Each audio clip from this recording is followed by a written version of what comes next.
Good morning students.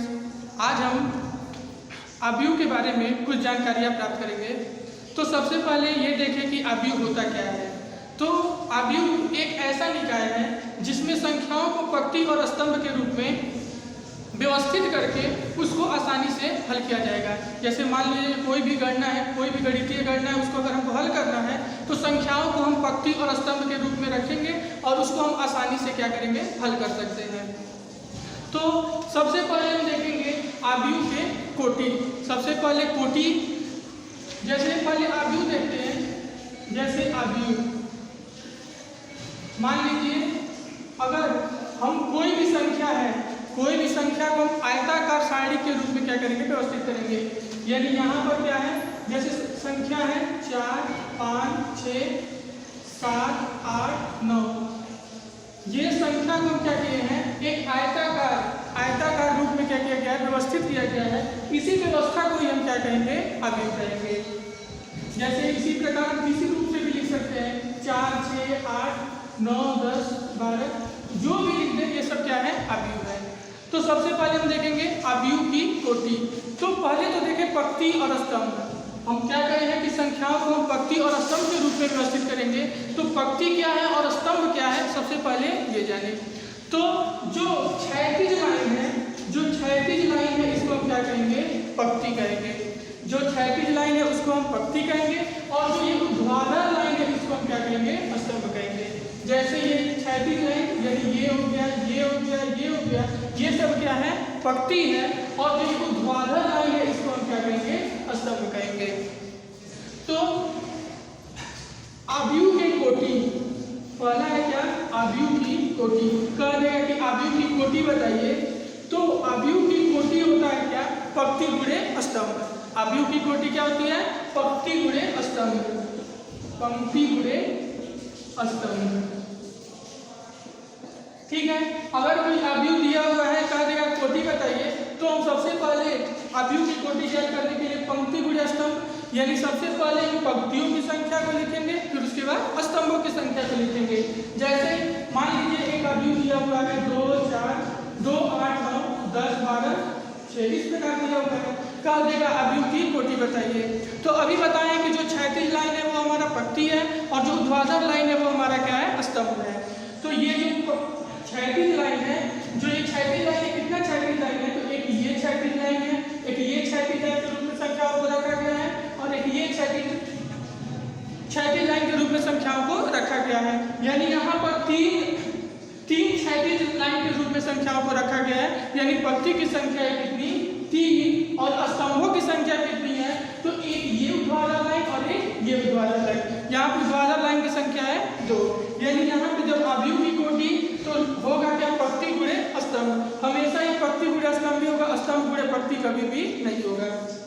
तो पंक्ति की संख्या 3 और स्तंभ की संख्या 2, यानी आव्यूह की कोटि हो जाएगा 3 गुणे 2।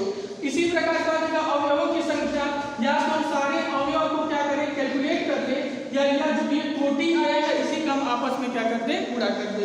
जैसे 1, 2, 3, 4, 5, 6, इसमें अवयवों की संख्या, जो इसके अंदर ये जो संख्या लिखा है यही हमारा क्या है, अवयव है। तो यहाँ पे अवयवों की संख्या हो जाएगी 6, या चाहे तो हम इन दोनों का गुणा करके भी हम क्या कर सकते हैं, लिख सकते हैं। तो अवयवों की संख्या हो जाएगी कितनी, 6। ठीक है। तो सबसे पहले हम आव्यूह के प्रकार के बारे में देखेंगे।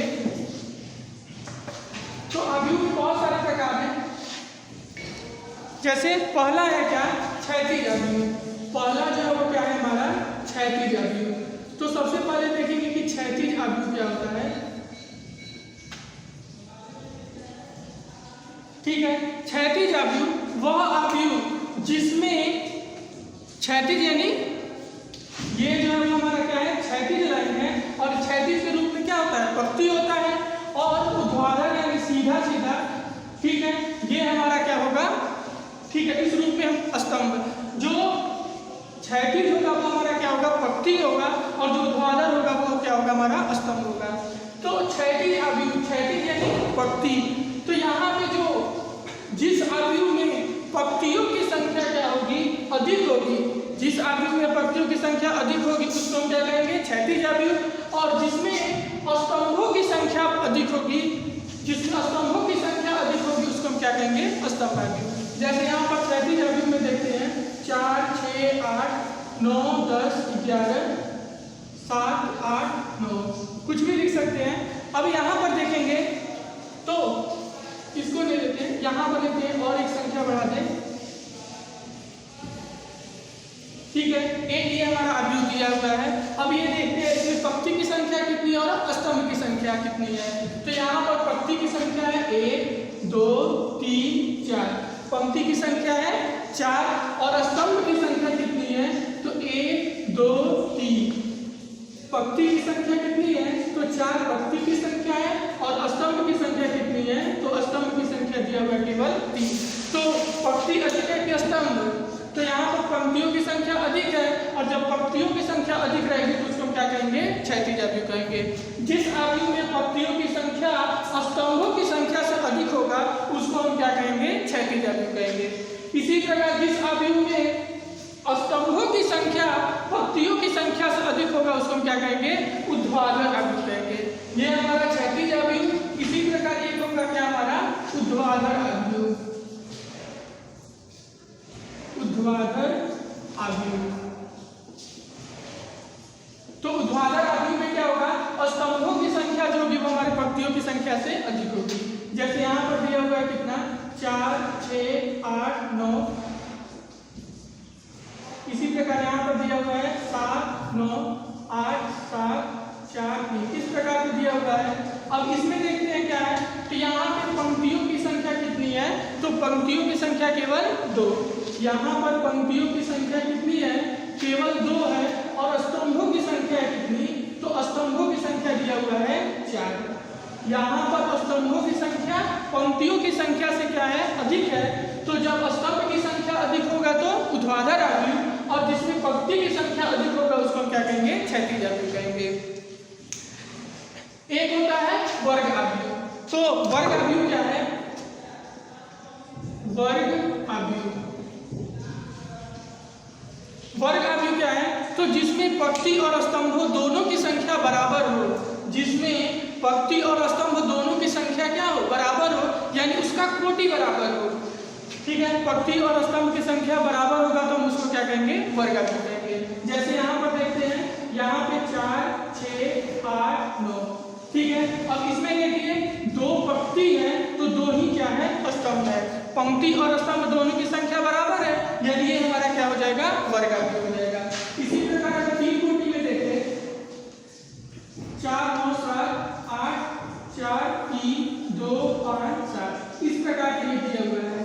अब इसमें पंक्ति की संख्या भी है 3 और स्तंभ की संख्या भी क्या है 3 तो हम इसको क्या कहेंगे वर्ग अवयव कहेंगे। जिसमें पंक्ति और स्तंभ दोनों की संख्या बराबर होगी तो हम उसको क्या कहेंगे वर्ग अवयव कहेंगे। इसी प्रकार पंक्ति अवयव क्या है एक बार पंक्ति अवयव को भी देखते हैं और एक बार स्तंभ अवयव को भी देखते हैं। तो पंक्ति अवयव क्या है तो जिसमें संख्याओं को केवल एक ही पंक्ति के रूप में लिख दिया जाए, जिसमें संख्याओं को केवल एक पंक्ति के रूप में लिख दिया जाएगा तो उसको हम क्या कहेंगे पंक्ति अवयव कहेंगे। जैसे यहाँ पर दिया हुआ है अब इसमें एक ही पंक्ति रहेगा, ठीक है। जैसे यहाँ पे 4, 6, 8, 9 अब ये क्या हो जाएगा हमारा पंक्ति अवयव हो गया क्योंकि इसमें संख्याओं को केवल एक पंक्ति के रूप में लिख दिया गया है। इसी प्रकार स्तंभ अवयव तो जब संख्याओं को केवल एक स्तंभ के रूप में लिख दिया जाएगा तो उसको हम स्तंभ अवयव कहेंगे।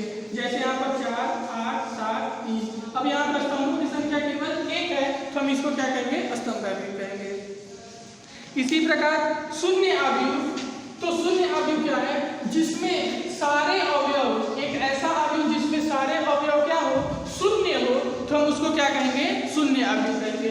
जैसे यहाँ पर देखिए 0, 0, 0, 0 अब इसमें सारा अवयव यानी जो अंदर का जो संख्या है वही हमारा क्या है अवयव है। अब इसमें सारे अवयव शून्य है तो हम इसको क्या कहेंगे शून्य अवयव कहेंगे। या तो हम इसको 0, 0, 3 कोटि में भी लिख सकते हैं। जब अवयव सारे अवयव शून्य होंगे तो हम उसको शून्य अवयव कह देंगे। इसी प्रकार इकाई अवयव तो इकाई अवयव क्या है तो वह अवयव पहले देखिए विकर्ण क्या है तो अगर आयत के रूप में आयताकार सारणी के रूप में लिखा जा रहा है, जब आयताकार सारणी के रूप में लिखा जा रहा है तो यहाँ पे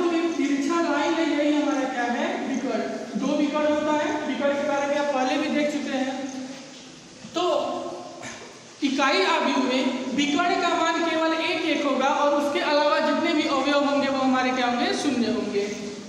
ठीक है, इकाई अवयव कहें या हम इसी को क्या कहते हैं, तत्समक अवयव भी कहते हैं। इकाई अवयव या हम इसी को क्या कहेंगे, तत्समक अवयव। ठीक है, इकाई अवयव या तत्समक अवयव। इसमें क्या होता है, विकर्ण का जो मान होगा वो केवल एक एक एक होगा और उसके अलावा जितने भी अवयव होंगे वो हमारे क्या होंगे, शून्य होंगे। जैसे देखते हैं यहाँ पर,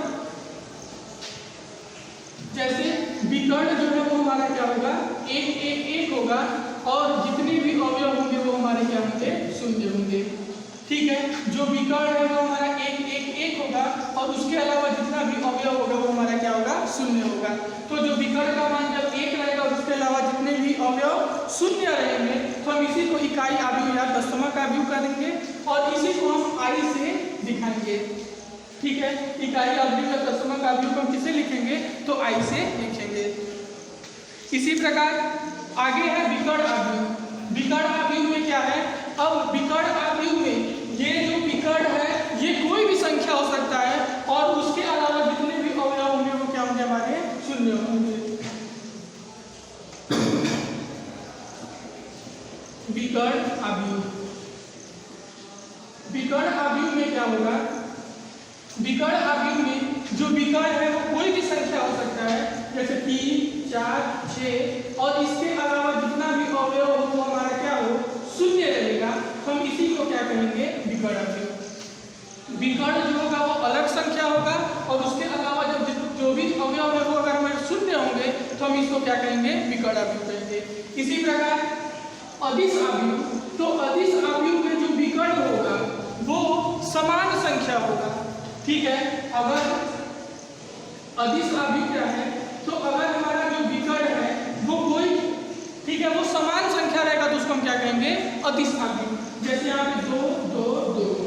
ठीक है, अगर विकर्ण जो है वो हमारा क्या होगा, अगर समान रहे और उसके अलावा जितना भी अवयव है वो हमारा शून्य रहे तो हम इसको क्या कहेंगे, अदिश अवयव कहेंगे। जैसे यहाँ पर देखते हैं, ठीक है, जैसे 2, 2, 2 भी लिख सकते हैं या यहाँ पर चाहे तो 4, 4, 4 लिख सकते हैं, 7, 7, 7, कोई भी संख्या ले, लेकिन ये जो विकर्ण होगा वो क्या होगा, हमारा समान होगा और उसके अलावा जितना भी अवयव होगा हमारा क्या होगा, शून्य होगा। जब इस प्रकार का रहेगा तो हम इसको क्या कहेंगे, अदिश अवयव कहेंगे। इसी प्रकार हम कुछ क्वेश्चन देखते हैं। ये तो हमारा अवयव के प्रकार हो गए थे, अब कुछ क्वेश्चन देखते हैं। जैसे एक अवयव दिया हुआ है, क्या अवयव दिया हुआ है, 2, 2, 5, 2, 5, 19, -7, 35, -2, 5/2, 12, √3, 1 - 5, 1 - 5 और दिया हुआ है 17। ये हमारा क्वेश्चन दिया हुआ है। कह रहा है क्या कि अवयव की कोटि ज्ञात कीजिए। तो अभी हम बताएं कि अवयव की कोटि कैसे ज्ञात किया जाता है। तो अवयव की कोटि होती है पंक्ति गुणे स्तंभ। तो यहाँ पे जब अवयव की कोटि पूछेगा तो अवयव की कोटि पूछ रहा है तो अवयव की कोटि होता है क्या, पंक्ति गुणे स्तंभ, पंक्ति गुणे स्तंभ। तो सबसे पहले देखेंगे पंक्तियों की संख्या कितनी है, फिर उसके बाद देखेंगे स्तंभों की संख्या कितनी है। तो यहाँ पे पंक्तियों की संख्या है 1, 2, 3। पंक्ति की संख्या कितनी, 3, यानी अवयव का कोटि हो जाएगा 3, गुणे है तो गुणे। स्तंभों की संख्या कितनी है, तो एक ये स्तंभ, एक ये और एक ये। स्तंभों की संख्या कितनी, 4। पंक्ति की संख्या 3 और स्तंभों की संख्या है 4। क्षैतिज लाइन है केवल 3 और ऊर्ध्वाधर लाइन है कितना, 4, यानी अवयव का कोटि हो जाएगा 3 गुणे 4 का। इसी प्रकार इसमें अवयवों की संख्या पूछ रहा है तो या तो हम सारे अवयवों को काउंट कर ले, गिन ले, या हम इसी दोनों का क्या करते आपस में गुणा करते। तो 1, 2, 3, 4, 5, 6, 7, 8, 9, 10, 11, 12, यानी अवयवों की संख्या। पूछ सकता है कि आप अवयवों की संख्या बताइए। अवयवों की संख्या या तो हम या इन्हीं दोनों का क्या कर दिया जाए, आपस में पूरा कर दिया जाए। तो यहाँ पे अवयवों की संख्या हो जाएगी 12। इसी प्रकार कह रहा है क्या, A13 का वैल्यू ज्ञात कीजिए, A13। अब यहाँ पर ये 1 और 3 क्या है, तो ये 1 जो है वो हमारा क्या है, पंक्ति है, और जो 3 है वो हमारा क्या है, स्तंभ है। यहाँ पे 1 जो है वो हमारा क्या है, पंक्ति है, और जो ये 3 है वो हमारा क्या है, स्तंभ है। इसी प्रकार आगे भी आ सकता है, AIJ करके दिया रहेगा, तो यहाँ पे I जो होगा वो हमारा क्या होगा, पंक्ति होगा, और J जो होगा वो हमारा क्या होगा, स्तंभ होगा। आगे आएगा AIJ करके दिया रहेगा, तो यहाँ पे I जो होगा वो हमारा क्या होगा, पंक्ति होगा, और J होगा वो हमारा क्या होगा, स्तंभ होगा। तो यहाँ पर देखते हैं A13 का वैल्यू क्या होगा, तो यहाँ पर 1 जो है वो हमारा क्या है, पंक्ति है, यानी पंक्ति है कौन सा, पहला, पंक्ति हमारा कौन सा है, पहला, और स्तंभ कौन सा है, तीसरा। स्तंभ हमारा कौन सा है, तीसरा। तो 1 2 3 ये हमारा तीसरा स्तंभ है, तो पहला पंक्ति और तीसरा स्तंभ का जो अवयव होगा वो हमारा क्या होगा, 19 हो जाएगा। यानी A13 का जो मान होगा वो क्या हो जाएगा, 19 हो जाएगा। इसी प्रकार अगर बात दिया A21 का वैल्यू ज्ञात कीजिए, A21,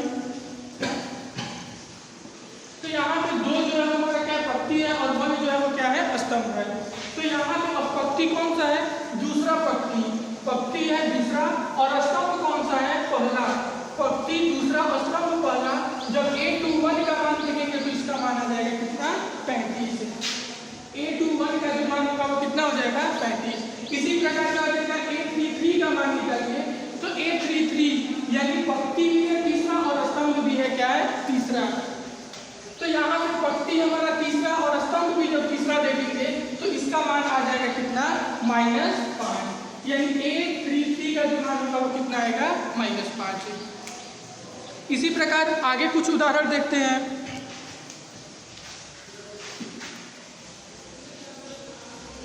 ऐसा भी कह सकता है कि आव्यूह में अवयवों की संख्या दे दे, आव्यूह में अवयवों की संख्या दे दे, और कह दिया जाएगा कि इसको कितनी इसकी संभव कोटियां हैं। ठीक है, जैसे मान लीजिए कि दे दिया है कि अवयवों की संख्या है 24, अवयवों की संख्या कितनी दिया हुआ है, आव्यूह में अवयवों की संख्या दिया हुआ है 24, और कह रहा है कि इसकी कितनी संभव कोटियां हो सकती है। तो हम इसको जितने रूप में इसको फैक्टर के रूप में लिख सकते हैं, इतनी इसकी संभव कोटियां होंगी। जैसे यहाँ पर देखिए संभव कोटियां होंगी, संभव कोटियां, तो हम इसको कितने रूप में लिख सकते हैं, तो 24 को चाहे तो लिख सकते हैं क्या, 1 गुणे 24, हम इसको चाहे तो लिख सकते हैं 2 गुणे 12, या इसको हम चाहे तो लिख सकते हैं 3 गुणे 8, या हम इसको चाहे तो लिख सकते हैं 4 गुणे 6, या हम इसको चाहे तो लिख सकते हैं क्या, 6 गुणे 4, चाहे तो 8 गुणे 3, या चाहे तो 12 गुणे 2, या हम इसको चाहे तो 24 गुणे 1। हम इसको इतने प्रकार से क्या कर सकते हैं, 24 को लिख सकते हैं। 24 को हम चाहें तो इतने प्रकार से लिख सकते हैं, यानी जब अवयवों की संख्या रहेगी 24, तो कुल कितने संभव कोटियां हो सकती है, तो कुल कितने प्रकार की संभव कोटियां हो सकती है। ठीक है, 1 2 3 4 5 6 7 8। ठीक है, जब 24 अवयव रहेगा तो हम इसको 8 प्रकार से क्या कर सकते हैं, लिख सकते हैं। इसी प्रकार एक और क्वेश्चन देखते हैं। जैसे मान लीजिए कि दिया हुआ है क्या, दिया हुआ है AIJ बराबर दिया हुआ है I + J का होल स्क्वायर पूरे का बटा 2। ठीक है, AIJ बराबर दिया हुआ है क्या, I + J का होल स्क्वायर अपॉन 2। अभी हम बताए हैं क्या कि यहाँ पे I जो है वो हमारा क्या है, I जो है हमारा पंक्ति है, और स्तंभ जो है वो J जो है हमारा क्या है, स्तंभ है। हम ये दिया हुआ है और हमको क्या करना है, तो 2 × 2, ठीक है, 2 × 2 अवयव का क्या करना है, रचना करना है। 2 × 2 यानी क्या, 2 गुणे 2 यही हमारा क्या है, कोटि है। 2 गुणे 2 यही हमारा क्या है, कोटि है। कोटि यानी पंक्ति और स्तंभ, 2 पंक्ति होगा और 2 क्या होगा, हमारा स्तंभ होगा। अभी बताएं कि 2 जो है हमारा पहला पंक्ति है और दूसरा वाला जो है हमारा क्या है, स्तंभ है। तो यहाँ पे हमको अवयव का रचना करना है 2 गुणे 2 का, यानी ये जो पहला अवयव होगा हम इसको क्या लिखेंगे, ये पहला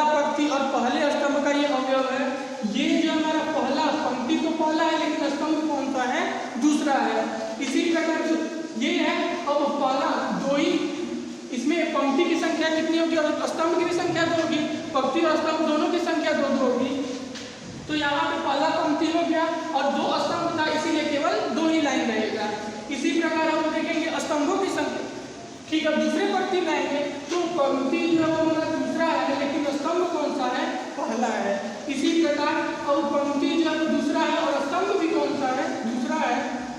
तो इसी काम को क्या करना है, इसी आव्यूह काम को रचना करना है। तो सबसे पहले हम a11 का वैल्यू फाइंड करेंगे, फिर a12 का वैल्यू फाइंड करेंगे। a11 यानी ये हमारा पहला अवयव, a12 यानी हमारा दूसरा अवयव, a21 यानी हमारा तीसरा अवयव और a22 यानी हमारा ये चौथा अवयव होगा।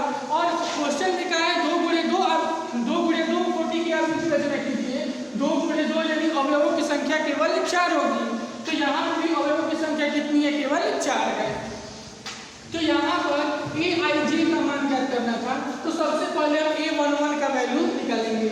a11 का जब मान निकालेंगे a11 यानी अब देखें पंक्ति भी 1 और स्तंभ भी क्या है, 1, यानी i का भी मान 1 है और j का भी मान क्या है, 1 है। तो जब हम a11 का मान निकालेंगे तो i की जगह पर भी 1 लिखेंगे और j की जगह पर भी हम क्या करेंगे, 1 ही लिखेंगे। होल स्क्वायर है तो होल स्क्वायर अपॉन 2 है तो 2। यहाँ पर 2 को जोड़ेंगे तो 1 को जोड़ेंगे तो 2 और स्क्वायर है तो स्क्वायर पूरे का बटा 2 है तो 2 का स्क्वायर करेंगे 4, पूरे का बटा 2 है तो 2 से 4 कट जाएगा 2 बार में। यहाँ से इसका मान आ गया कितना, 2, यानी a11 का मान आ गया 2। अब निकालेंगे a12 का मान। तो जब हम a12 का मान निकालेंगे तो अब i की जगह पर है 1 और j की जगह पर कितना है, 2। तो i की जगह पर लिखेंगे 1 प्लस है तो प्लस, अब j की जगह पर लिख देंगे कितना, 2। होल स्क्वायर है तो होल स्क्वायर पूरे का बटा 2 है तो 2। ठीक है, 2 और 1 को जोड़ देंगे तो आ जाएगा 3। तो यहाँ हो जाएगा 3 का स्क्वायर पूरे का बटा 2, या 3 का स्क्वायर करेंगे तो 9 पूरे का बटा 2 है तो 2। यानी ये a11 का भी मान आ गया, a12 का भी मान आ गया। अब हम मान निकालेंगे a21 का। तो जब हम a21 का मान निकालेंगे तो अब i की जगह पर लिखेंगे 2 और j की जगह पर लिखेंगे 1। i की जगह पर 2 प्लस है तो प्लस, j की जगह पर लिखेंगे 1। होल स्क्वायर है तो होल स्क्वायर पूरे का बटा 2 है तो 2। फिर 2 और 1 को जोड़ेंगे तो हो जाएगा 3 का स्क्वायर पूरे का बटा 2 है तो 2, ये फिर से हो जाएगा 9/2। इसी प्रकार जब a22 का मान निकालेंगे, जब a22 का मान निकालेंगे तो i की जगह पर भी 2 और j की जगह पर भी 2। तो यहाँ पे i की जगह पर भी 2 प्लस है तो प्लस, j की जगह पर भी 2, होल स्क्वायर है तो होल स्क्वायर पूरे का बटा 2 है तो 2। 2 जुड़कर हो जाएगा 4 का स्क्वायर पूरे का बटा 2 है तो 2। 4 का स्क्वायर करेंगे 16 पूरे का बटा 2 है तो 2। इससे ये कट जाएगा कितनी बार में, 8 बार में। ठीक है, यानी ये हमारा जो आव्यूह होगा, जो आव्यूह का रचना करना था 2 गुणे 2 का।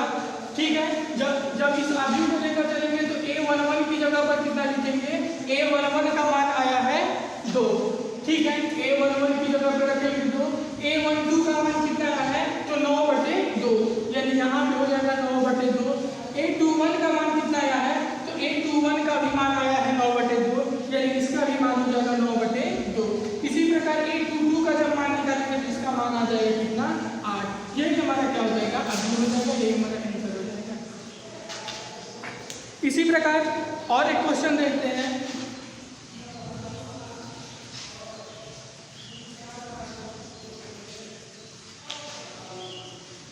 क्वेश्चन दिया हुआ है, क्या दिया हुआ है, 4 3 x, यहाँ पर दिया हुआ है 5, बराबर है तो बराबर।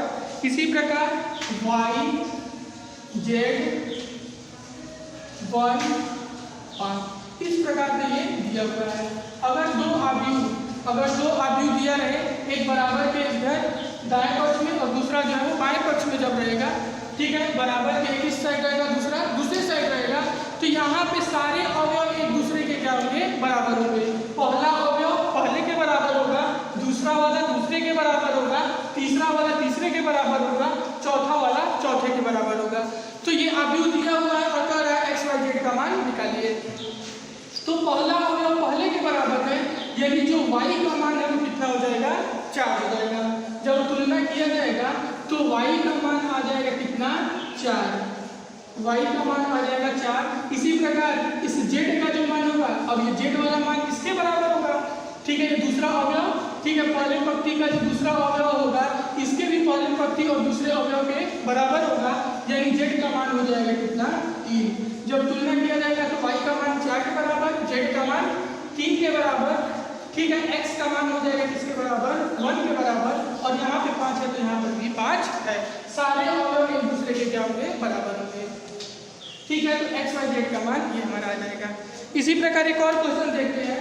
दिया हुआ है x plus Y plus Z, फिर दिया हुआ है x प्लस जेड और एक दिया हुआ है y प्लस जेड, फिर बराबर करके दिया हुआ है क्या, बराबर के दूसरे साइड दिया हुआ है क्या, दिया हुआ है 9 5 7, इधर दिया हुआ है 9 5 7, ये दिया हुआ है। अब जब इसमें तुलना करेंगे तो अब ये पहला अवयव जो है वो 9 के बराबर हो जाएगा, दूसरा अवयव जो है वो 5 के बराबर हो जाएगा, और x plus Y plus Z का जो मान होगा वो हमारा क्या होगा 7 के बराबर हो जाएगा। यानी यहाँ से x plus Y plus Z का मान 9 के बराबर ले लेंगे, x प्लस जेड का जो मान है वो 5 के बराबर ले लेंगे, और y प्लस जेड का जो मान है वो क्या करेंगे 7 के बराबर ले लेंगे। ये समीकरण 1 2 और 3। अब इन्हीं तीनों समीकरण की सहायता से हम x y z का मान निकालेंगे। हम समीकरण 1 में से समीकरण 2 को क्या कर देंगे घटा देंगे, ठीक है। हम समीकरण 1 में से क्या कर रहे हैं, समीकरण 2 को घटा दे रहे हैं, और एक बार समीकरण 1 में से हम क्या करेंगे 3 को घटा देते हैं। तो जब समीकरण 1 में से 2 को घटाएंगे तो ये हो जाएगा x plus Y plus Z बराबर 9, फिर यहाँ पर दिया हुआ है x प्लस जेड है तो जेड बराबर 5 है तो 5। हम पहले बताए थे कि घटाते समय चिन्ह को क्या कर देते हैं बदल देते हैं, तो जब चिन्ह को बदलेंगे तो ये माइनस, और ये जेड प्लस में था ये भी हो जाएगा माइनस, और ये भी प्लस में तो ये भी हो जाएगा माइनस। ये प्लस एक्स और ये माइनस एक्स दोनों आपस में कैंसिल, ये प्लस जेड और माइनस जेड भी हो जाएगा कैंसिल। यहाँ पे y है तो y, और 9 में से 5 घट जाएगा, बचेगा केवल 4, यानी y का मान आ जाएगा कितना 4। इसी प्रकार एक बार समीकरण 1 में से हम क्या करते हैं, ठीक है, एक बार समीकरण 1 में से 3 को घटाते हैं, समीकरण 1 में से 3 को घटाते हैं, यानी जब समीकरण 1 में से घटाएंगे किसको समीकरण 3 को, तो जब समीकरण 1 क्या दिया हुआ है x plus Y plus Z बराबर 9 है तो 9, और समीकरण 3 क्या है तो y प्लस जेड बराबर दिया हुआ है 7। घटाते समय चिन्ह को बदल देंगे, ये माइनस और ये भी माइनस, y से y कैंसिल और z से z कैंसिल, यानी x बराबर आ जाएगा 9 में से 7 चला जाएगा, बचेगा केवल 2। x का मान आ गया 2, y का मान आ गया 4। अब हमको z का मान चाहिए, तो हम इसी x का मान समीकरण 2 में रख दें। x का मान समीकरण 2 में रखने पर, जब समीकरण 2 में रखेंगे तो यहाँ पे हमारा z का भी मान हमारा आ जाएगा। x का मान कितना है 2 आया है, तो x की जगह पर लिख देंगे 2, प्लस है तो प्लस, z है तो z बराबर 5 है तो 5, या z है तो z 5 है तो 5, ये 2 बराबर किधर आएगा तो क्या हो जाएगा -2, या z बराबर आ जाएगा कितना 3 आ जाएगा। यानी क्या हो गया x का मान आ गया 2, y का मान आ गया 4 और z का मान आ गया 3, यही हमारा क्या हो जाएगा आंसर हो जाएगा। इसी प्रकार एक और क्वेश्चन देखते हैं।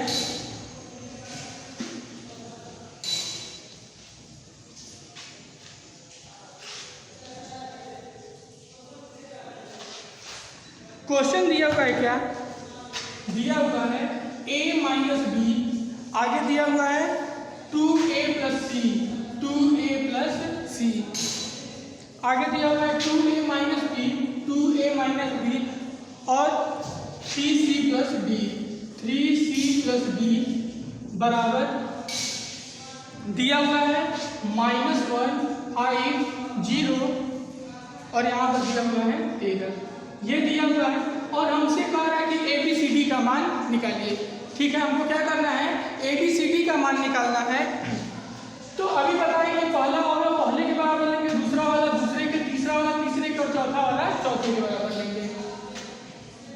तो यहाँ पर a माइनस b का जो मान है हम किसके बराबर लेंगे? -1 के बराबर लेंगे। इसी प्रकार 2a प्लस c का जो मान है वो हो जाएगा 5 के बराबर, 2a माइनस b का जो मान होगा वो 0 के बराबर, और 3c प्लस d का जो मान होगा वो क्या हो जाएगा? 13 के बराबर हो जाएगा। ये हमारा समीकरण 1, ये हमारा समीकरण 2, ये हमारा समीकरण 3 और ये हमारा समीकरण नंबर 4। अब इन्हीं चारों समीकरण को हल करके हमको ABCD का मान निकालना है। तो अब देखिए हम क्या कर सकते हैं। तो इसमें भी a माइनस b है और इसमें भी a और b है, ये भी a और b के रूप में दिया हुआ है और ये भी a और b के रूप में दिया हुआ है।